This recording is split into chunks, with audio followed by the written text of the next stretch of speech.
Last time जी त असां appeal कयासीं ऑनरेबल हाई कोर्ट में, अॼु जे लाइ तारीख़ ॾिनी वई हुई। इन में 2-4 पिटीशन्स गॾु लॻल हुयूं, सो कनेक्टेड हुयूं। लास्ट टाइम जज साहब हिकिड़े ॿिए जज साहब जे जेके शाह साहब आहिनि उन्हनि ट्रांसफ़र कयो इन जे लाइ, त हुननि इहो मैटर ॿुधो आहे ऑलरेडी, त हू ॿुधी करे डिसाइड कनि।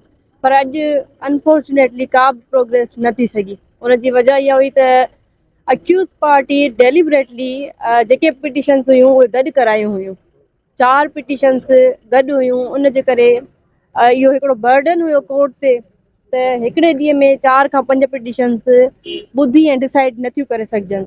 इन जे करे अॼु हाई कोर्ट उहे पिटीशन्स जो अलॻि अलॻि तारीख़ ॾे, जल्द अज़ जल्द डिसाइड कयो वञे।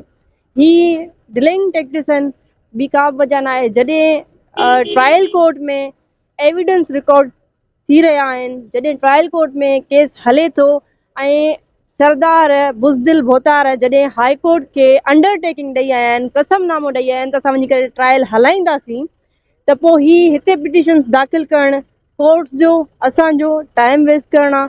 ऐं हिननि जी इहा ई प्रैक्टिस आहे शुरू खां वठी 6 साल आहे, तॾहिं असांजो केस मुकमल न थी सघियो आहे। सिर्फ़ु हिननि जी इन प्रैक्टिस जे करे त ही डिले करणु चाहिनि था, ही नथा चाहिनि त केस हले, ही नथा चाहिनि त काई प्रोग्रेस थिए।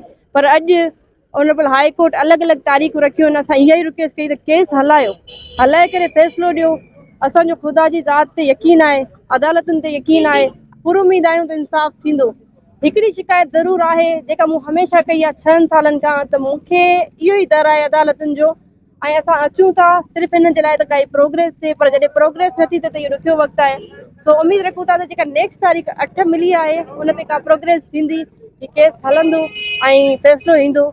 ऐं इनशाला इहो ई यकीन आहे त अदालतूं मज़लूमनि सां गॾु। अॻिली धर्माननि जा वकील साहिबान मौजूदु हुया, सो उन्हनि इहा ई शइ चई, ज़ाहिर आहे ऑनरेबल हाई कोर्ट क्लियर कयो त हिकिड़े ॾींहं में असां 5 पिटीशन्स ॿुधी करे उन्हनि खे क्लियर नथा करे सघूं। तंहिंजे करे नेक्स्ट तारीख़ असांखे 8 मिली आहे, इनशाला हिते ईंदासीं ऐं केस परसूं कयूं।